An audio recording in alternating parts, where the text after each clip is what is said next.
Qué bendición es estar aquí en la casa de Dios, amén. Es una grata bendición y quiero darle gracias a Gilberto porque en esa canción de ¿Quién dijo miedo? Yo creo que dice la palabra de Dios que el amor de Dios expulsa todo temor. ¿Qué tal si comenzamos con una palabra de oración en esta tarde? Señor, gracias por tu palabra.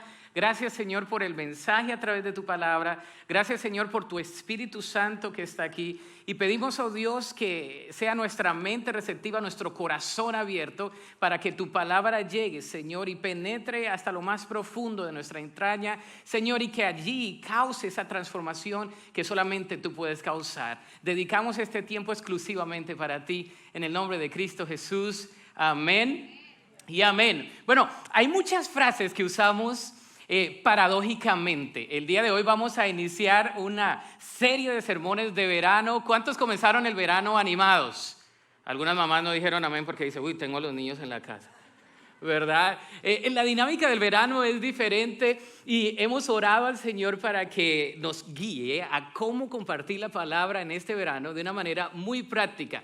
Recordemos en nuestra congregación que comenzamos exponiendo acerca de la majestuosidad de Dios. ¿Quién es Dios? Más allá, un Dios omnipotente, un Dios grande, un Dios que es fiel, un Dios que es amoroso. ¿Recuerdan? Así comenzamos el año y la serie de sermones se llamaba Más allá. Y después lo hicimos un poco más práctico. Dijimos, no solamente es un ser grande, sino que es un ser cercano. Entonces vimos una serie de sermones llamada Bendecir. ¿Se acuerda? Las herramientas de bendecir al prójimo, ama a Dios, pero también bendice al prójimo. Y vimos un acróstico de la palabra bendecir. Y luego entonces lo hicimos aún más práctico y nos fuimos a estudiar un poco los comienzos de la iglesia. Comenzamos a estudiar el libro de los Hechos y a ver cómo es que comenzó este movimiento llamados discípulos que transformaron y trastornaron en el buen sentido a toda la humanidad con la presencia del Espíritu Santo de Dios. Y el día de hoy iniciamos una serie de manera muy práctica acerca de cómo vivir la vida cristiana, acerca de cómo comportarnos como creyentes, acerca de qué hacer con lo que hemos recibido, el Espíritu Santo, la palabra y la doctrina. Algunos ejemplos de frases paradójicas que comúnmente usamos son los siguientes. Por ejemplo, vísteme despacio que tengo prisa. No hay mal que por bien no venga. Lo que fácil viene, fácil se va. Lo barato sale caro. Ay, eso sí saben, ¿no? Es que seguro compran cosas baratas. Mucho ruido y pocas nueces. Brilla por su ausencia. Menos es más. Bien juega el que no juega. Es amor y odio al mismo tiempo, ¿no? O el amor apache. Porque te quiero, te aporrio, dicen en el norte de México. Es prohibido prohibir. Y hay algunos filósofos que escribieron algunas frases, por ejemplo, Sócrates dice, solo sé que no sé nada. El corazón tiene razones que la razón no entiende. Ese estaba bien enamorado y no le hacía sentido. Si anhelas la paz, prepárate para la guerra. Este me gustó, dice, el hombre pierde la salud para ganar dinero y luego pierde todo el dinero para recuperar su salud. ¿Qué es una paradoja? Bueno, si vamos al diccionario, dice lo siguiente, una paradoja significa contrario a la opinión o contrario a lo recibido o a lo común. Es algo que parece un contraste aparente. Esta y muchas más frases las usamos a diario, pero la vida cristiana, la vida en el reino de los cielos, a veces se debe vivir paradójicamente. Por ejemplo, el Señor Jesús dijo, quien quiere salvar su vida, la perderá. Pero quien pierda su vida por mí la encontrará. En la vida cristiana debemos morir para vivir. Es necesario que yo mengüe y que Él crezca. Dice la Escritura, los últimos serán los primeros y los primeros los últimos. El que se haga pequeño como este niño. El Señor Jesús agarró a un niño y le dijo, este niño es la representación del reino de los cielos. Será el más grande en el reino de Dios. Hoy iniciamos esta serie de sermones, paradoja, viviendo opuestamente en el reino de los cielos. Y vamos a hablar de esta epístola que el apóstol Pablo le escribió a su discípulo Timoteo. Y la primera de ellas, que parece una paradoja aparente, es la verdad en una era de falsedad. Repita conmigo, verdad en una era de falsedad. Vivimos en un mundo de una sociedad posmoderna, pluralista, relativista. Dicen que es poscristiana. A lo bueno ahora se le dice malo y a lo malo, bueno. A veces algunas personas me dicen, pastor, pero yo no sé qué es bueno y qué es malo ya. O a lo que se le debe decir no, algunas personas le dicen sí, y a lo que se le debe decir sí, algunas personas dicen no. Pensemos por un momento en particular, ¿cómo es que a veces las verdades absolutas las estamos negociando? Algunos de ustedes pensarán que el día de hoy estamos hablando de algo nuevo. Pero resulta, pasa y acontece que en el contexto donde el apóstol Pablo le escribe a Timoteo, él está escribiendo acerca de unos 60 años después de la ascensión del Señor Jesús. Es decir, el Espíritu Santo vino en Hechos capítulo 2, ¿verdad? La iglesia comenzó y la iglesia primitiva recibió la doctrina directamente de los apóstoles. Entonces estamos hablando que 30 años después, ¿verdad? 30 años de Cristo, estamos hablando antes de Cristo y después de Cristo, 30 años de doctrina donde la iglesia primitiva había recibido la enseñanza exclusivamente de los apóstoles. 30 años. Cualquier persona que tiene 30 años ya es una persona madura, ¿sí o no? Se supone. ¿Y se imagina una iglesia?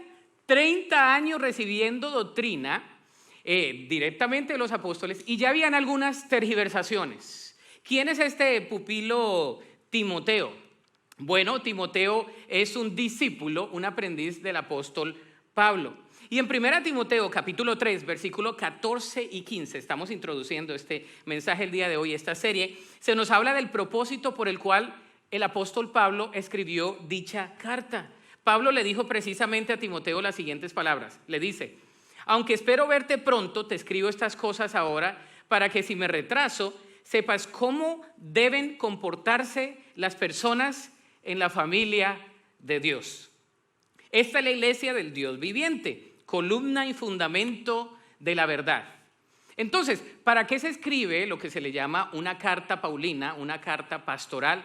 ¿Para qué escribe Pablo a Timoteo? Le dice, para que los hermanos sepan cómo comportarse. Ya nos estamos metiendo a la cocina, ¿no? ¿Cómo comportarse? Si usted tiene problemas de comportamiento, aquí va esta serie de sermones para todos nosotros. ¿Quién era Timoteo? Bueno, era un discípulo de Pablo quien se unió a la causa de Cristo en el primer viaje del apóstol Pablo, en Listra. En Hechos capítulo 14 lo vemos. Después Timoteo acompañó a Pablo en su segundo viaje y estuvo con él aprendiendo de Pablo, estuvo aprendiendo cómo compartir el evangelio, cómo refutar a aquellos que estaban apartándose del evangelio de la gracia. Y también entonces Timoteo vivía en Listra, donde por respeto a los judíos que se habían acercado a la fe, también le tocó circuncidarse. Siendo ya viejito le tocó pasar por ese rito, como para no ser piedra de tropiezo. Hay cosas excelentes ahí que podemos ver. Pero dice que en ese viaje Timoteo le ayudó a Pablo en Troas, en Filipo, en Berea, en Tesalónica, en Atenas y lo acompañó hasta Corinto. Durante el tercer viaje, Timoteo trabajó con Pablo en Éfeso. Entonces, Éfeso era una ciudad prominente, una ciudad así como Dallas, ¿no? Una ciudad así, mejor dicho. ¿Cuánto les fascina vivir aquí en Dallas? ¿Alguno? Ok, yo estoy en el proceso todavía. Pero bueno, una ciudad así, ¿no? Entonces, Éfeso era una ciudad así, una ciudad muy prominente. Pablo deja a Timoteo, sin embargo, la iglesia ya lleva 30 años de instrucción y en esos 30 años de instrucción ya habían algunas falsedades que se estaban inmiscuyendo, se estaban entrometiendo, se estaban minando la iglesia, la sana doctrina. Y es allí en ese contexto donde el apóstol Pablo estuvo con Timoteo apoyándolo a él y entonces le habla de cómo refutar las mentiras. Cuando hay mentiras, la única manera es decir la verdad. La falsa enseñanza es una estrategia de Satanás para confundir, desanimar y oprimir a muchas personas, sobre todo al cuerpo de Cristo. Escuche muy bien. Satanás siempre quiere confundir, desanimar y quiere que las personas, aún el cuerpo de Cristo, entienda las verdades como si fueran mentiras y viceversa. Y por eso entonces la Biblia nos enseña aquí que el Señor le da esa palabra al apóstol Pablo, donde le escribe a Timoteo para poder pastorear esta iglesia, de cómo comportarse mejor. Así es como vemos en el primer capítulo, del versículo 3 al versículo 11, vamos a ver el texto del día de hoy. Dice así la palabra del Señor. Dice, cuando partí hacia Macedonia, te rogué que te quedaras ahí en Éfeso y que enfrentaras a esas personas cuyas enseñanzas son contrarias a la verdad. No dejes que pierdan el tiempo en debates interminables sobre mitos y linajes espirituales. Eso solo conduce a especulaciones sin sentido alguno, que no ayudan a la gente para que lleve una vida de fe en Dios. El propósito de mi instrucción es que todos los creyentes sean llenos ¿de qué? Del amor que brota de un corazón puro, de una conciencia limpia y de una fe sincera. Pero algunos no lo entendieron. Se desviaron de estas cosas y pasan el tiempo en debates sin sentido. Quieren ser reconocidos como maestros de la ley de Moisés, pero no tienen ni idea de lo que están ¿qué? Diciendo, a pesar que hablan con mucha seguridad.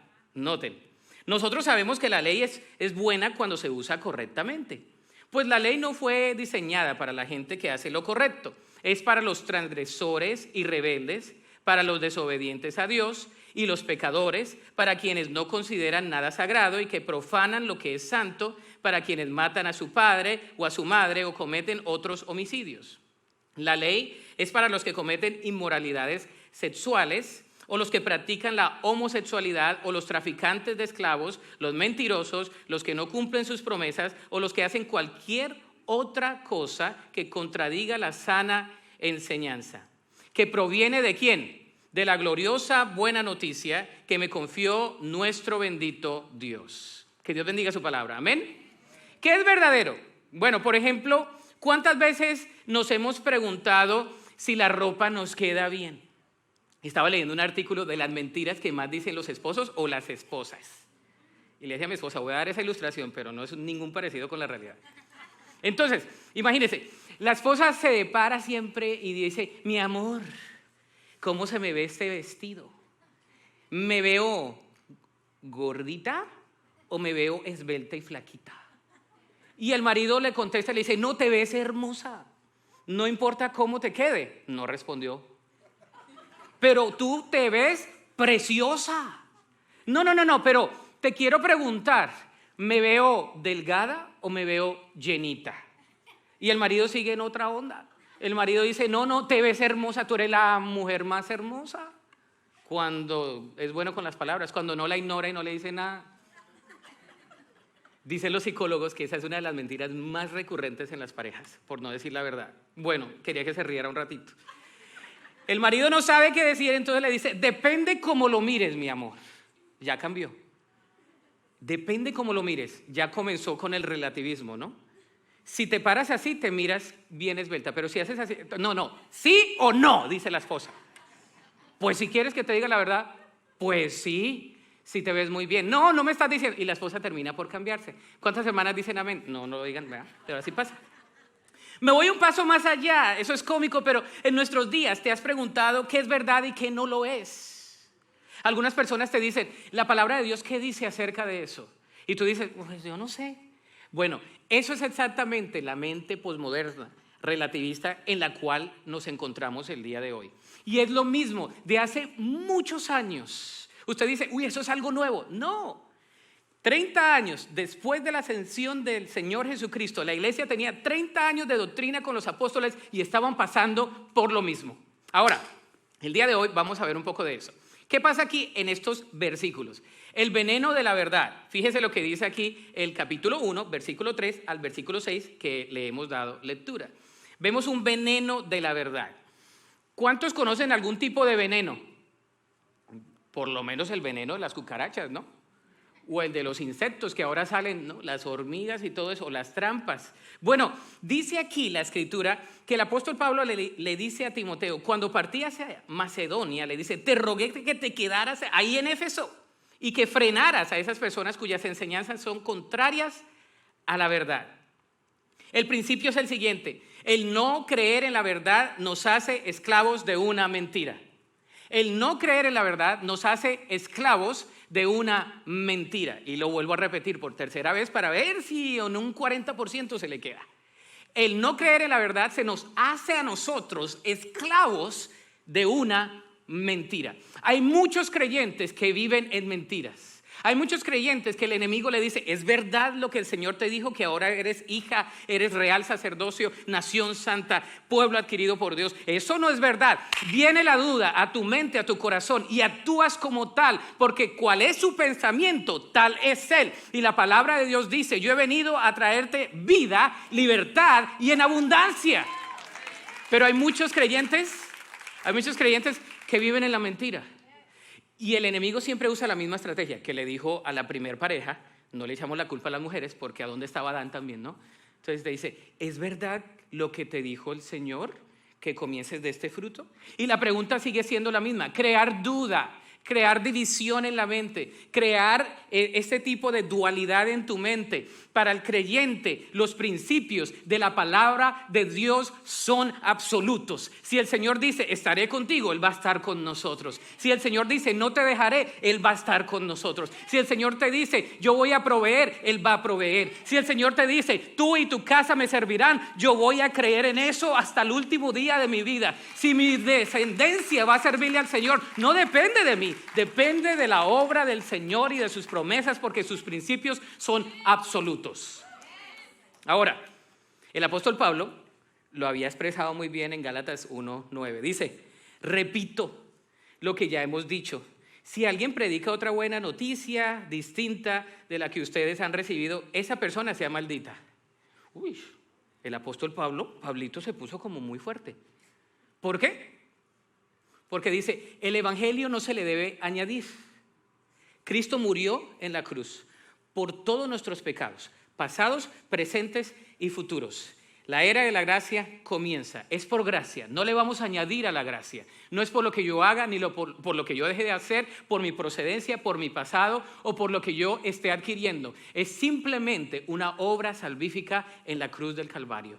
A la salvación no se le puede añadir. Dice, es por gracia. Y dice aquí, evitando los debates innecesarios. ¿Sabe que hay personas que comienzan a debatir? ¿No? Con otros. Dice, evita los debates innecesarios. Dice, no se sabe específicamente cuál era la falsa enseñanza, pero tendría que ver con el legalismo.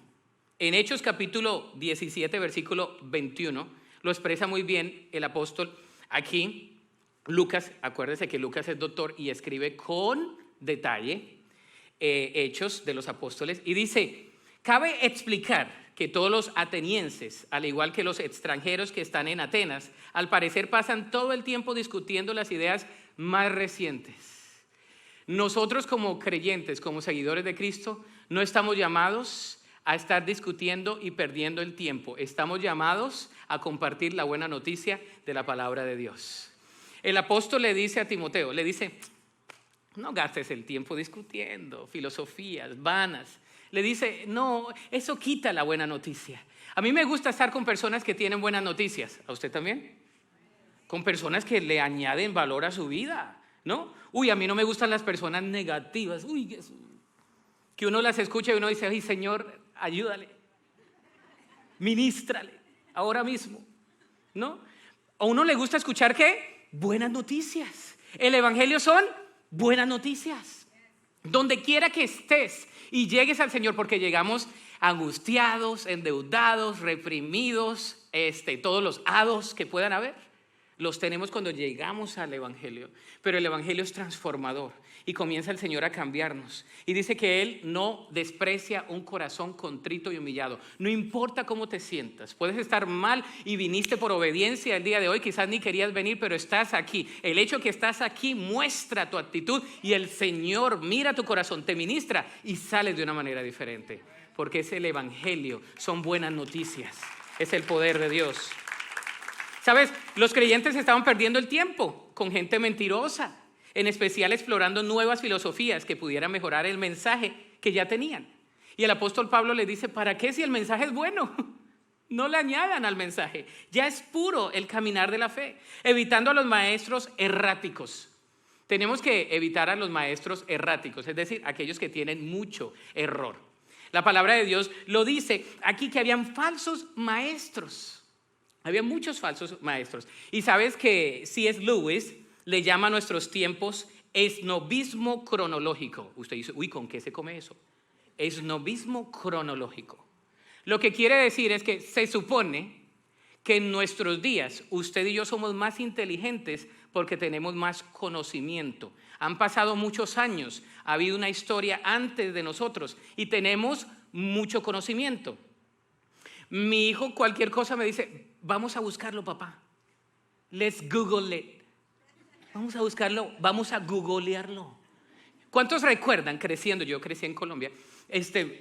¿Cuántos recuerdan creciendo yendo a una biblioteca?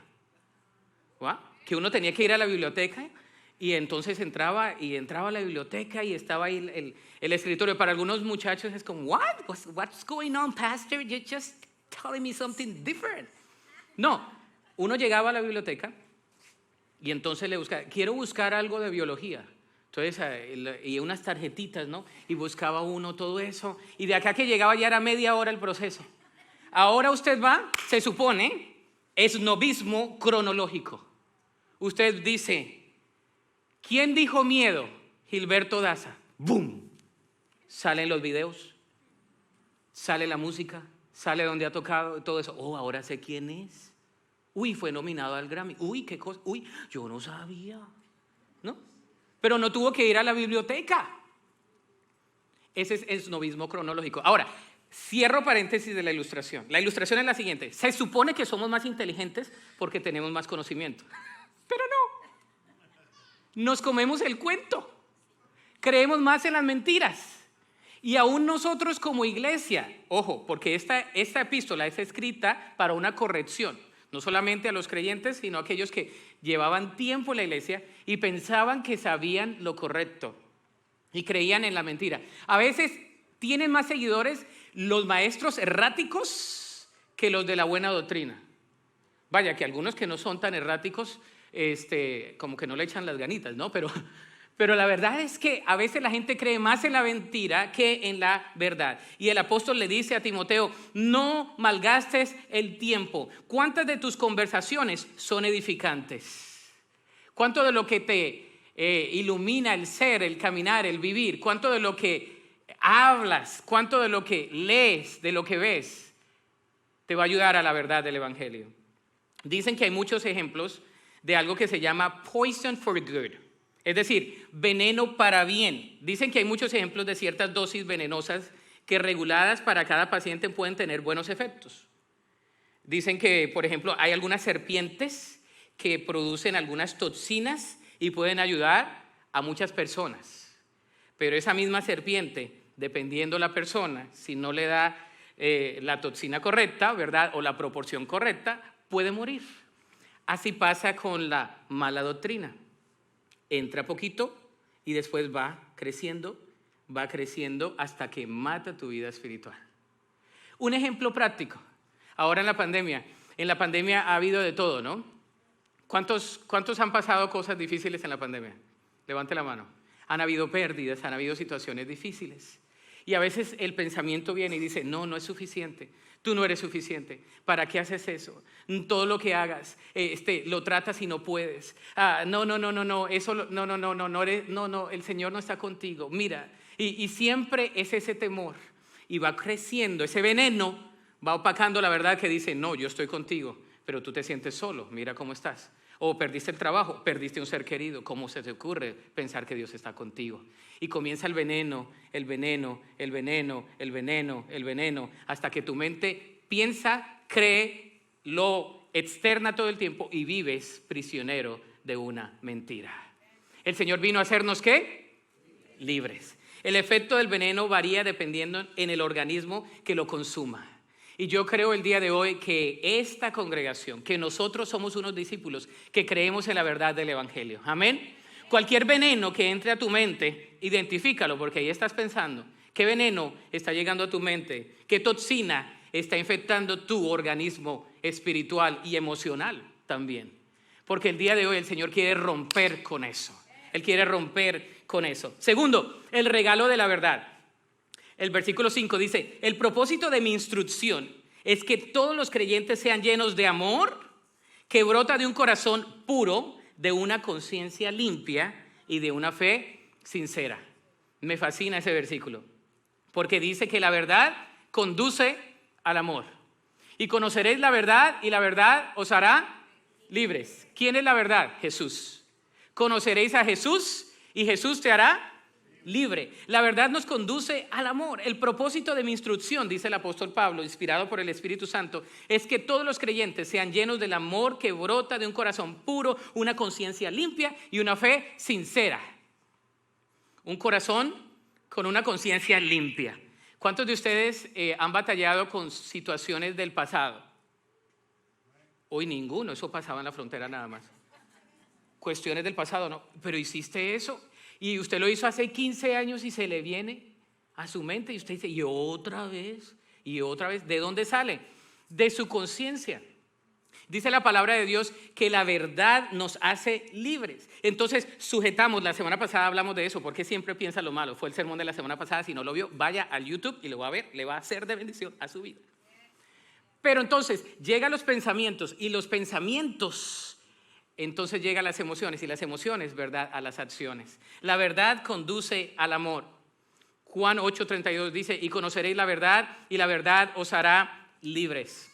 La verdad del evangelio nos hace libres y nos conduce al amor, porque Dios es amor. Si no conoces el amor de Dios, no puedes ser libre, porque el Señor dice que Él nos ama con un amor inagotable, con un amor incondicional, con un amor inquebrantable. El Señor nos ama así como somos. Él nos levanta, nos abraza, nos corrige cuando nos tiene que corregir, pero el Señor siempre está allí en su amor inagotable. Y la única manera que yo puedo vivir, experimentar el amor de Dios es dejándole entrar a mi corazón. ¿Y cómo yo dejo entrar al Señor en mi corazón? Algunos ya tenemos a Cristo en el corazón, pero no dejamos que Cristo obre en nuestra vida. La verdad produce una conciencia limpia y una fe sincera. El que anda en la verdad siempre dice, pues no importa, yo no soy doble. Que vayan a mi casa y le pregunten a mi esposa o le pregunten a mis hijos. Como una vez dice, un pastor decía, bueno, si usted quiere ir al ministerio, entonces yo tengo la oportunidad de cualquier momento preguntarle a sus hijos cómo se porta usted en la casa. Si es verdad que es una conciencia limpia, un corazón sincero. Y todos somos pecadores, todos tenemos situaciones difíciles y todos fallamos delante del Señor. Pero la palabra de Dios nos dice que hay perdón en el Señor. Amén. Y el legalismo dice, tú puedes, échale ganas. Y el Señor te dice, tú no puedes. Deja que el Espíritu Santo obre en ti y a través del Espíritu Santo sí vas a poder. Cuando te caes, el Espíritu Santo te levanta. Amén.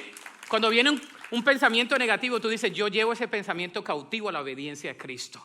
Eso era yo antes de Cristo. Ya no soy así. Ya vive Cristo en mí. Ahora tengo una nueva naturaleza. Percepciones equívocas, enseñanzas falsas, ¿verdad? Paradigmas de la infancia.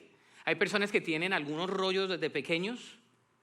¿Cuántos tuvieron situaciones desde la infancia? Todos hemos tenido, ¿verdad? Paradigmas filosóficos que uno dice, uy, pero ¿por qué me siento así? Pues es que así me enseñaron y está mal. Conocemos la verdad y la verdad nos hace libres. Yo recuerdo a un hermano que fue conmigo en un viaje misionero y de repente está haciendo una obra, estamos metiendo un poco de cemento, estamos allá en las montañas en Chiapas y con las botas y todas las cosas y el hermano se le sale una palabrota de aquellas. Y me voltea a mirar y me dice, ay pastor, perdón, pero es que así me enseñaron desde chiquito. Le dije, qué bueno que lo reconoces, pero Dios está obrando en ti. Sí, sigámosle. El religioso dice, uy, pero qué cosa, qué horrible, ese incircunciso. ¿Por qué vino a la obra misionera si no tiene la boca limpia? Pero está reconociendo que así le enseñaron de chiquito. Y está reconociendo que la verdad lo está haciendo libre y que hay una santificación progresiva y que no es el producto terminado. No somos el producto terminado. Dios sigue obrando en nosotros. Él sigue obrando en nosotros. Y sí, poco a poco Ya si me lo encuentro en 10 años y sigue diciendo lo mismo, pues le digo a decir, el proceso va muy largo. El resultado de andar en la verdad es un corazón puro. Si andamos en la verdad, dice el apóstol, la palabra de Dios, que hay un corazón puro, una conciencia limpia y una fe sincera. Si yo creo en la verdad, ¿sabes? Voy a tener un corazón puro. Digan lo que digan, mi corazón está bien. Una conciencia limpia, digan lo que digan, el Señor está conmigo. Tengo la conciencia limpia, no me remuerde la conciencia. Como dicen, que te remuerda la conciencia. Y te miran así, que te remuerda, espero que te remuerda. Ya no me remuerde, eso es obra del Espíritu Santo. Déjeselo al Señor en la cruz. Y una fe sincera, ¿sabe que la palabra sincera viene de sincera? Es decir, que no tiene marca, que no tiene watts, que no tiene cera. De ahí viene la palabra sincera, epistemológicamente. De ahí viene una fe sincera, una fe larga, una fe transparente. Sí, estoy en un proceso de santificación. Sí, fallo muchas veces. Sí, a veces, mis hijos me sacan de quicio. Pero vengo a la cruz. Le digo, Señor, crucificado estoy con Cristo. Los papás dicen amén, ¿no? A veces le saco de quicio a mi esposa, pregúntele. No tantas veces, pero algunas veces. Pero estamos en el proceso. Debemos entender eso, que estamos en un proceso. Tercero, la prueba de la verdad. Fíjese, versículo 8 al 11. Dice que la intención de la ley era lo siguiente. Nosotros sabemos que la ley es buena cuando se usa correctamente. Veníamos hablando en el carro, ¿no? De las infracciones que a veces nos dan cuando nos portamos mal manejando.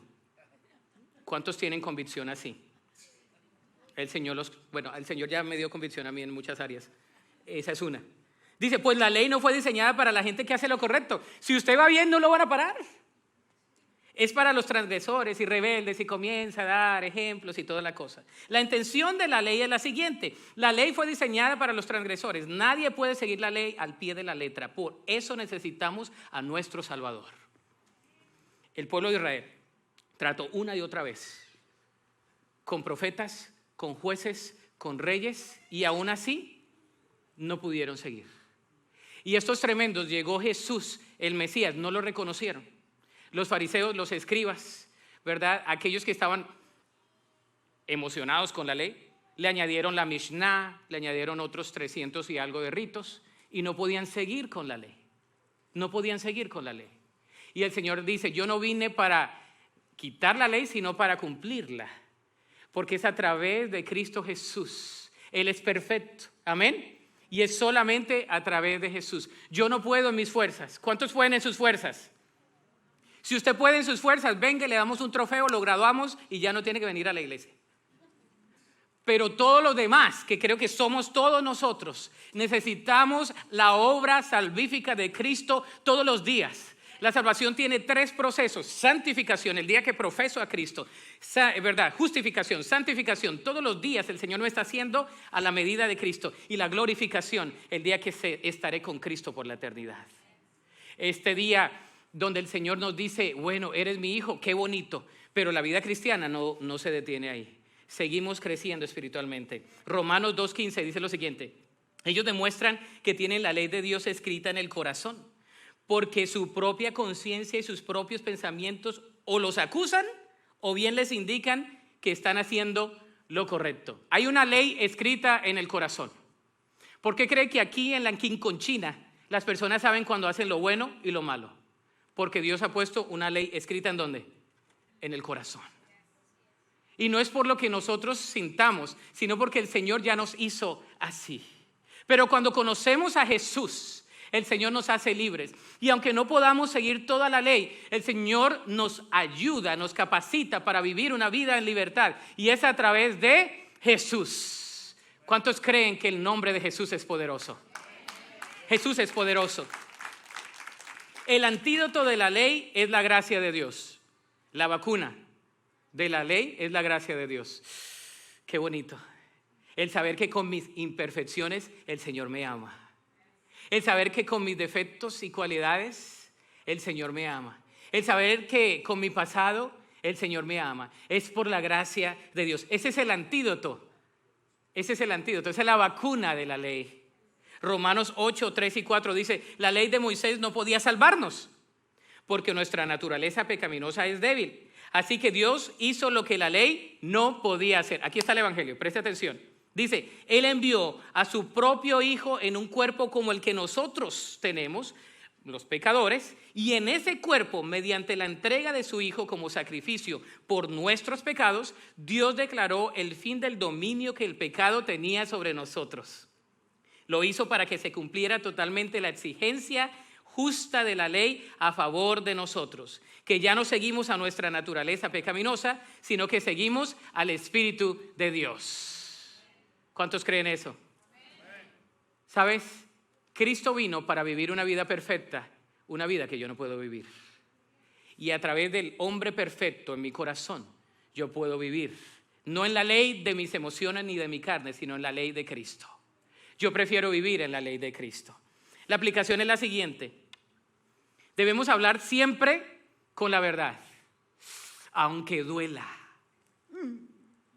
¿No? Siempre hay que hablar con la verdad. Yo prefiero que me digan la verdad, no que se vayan por la tangente ni que le den vueltas. Uy, eso es horrible. Dígame la verdad. La verdad nos hace libres.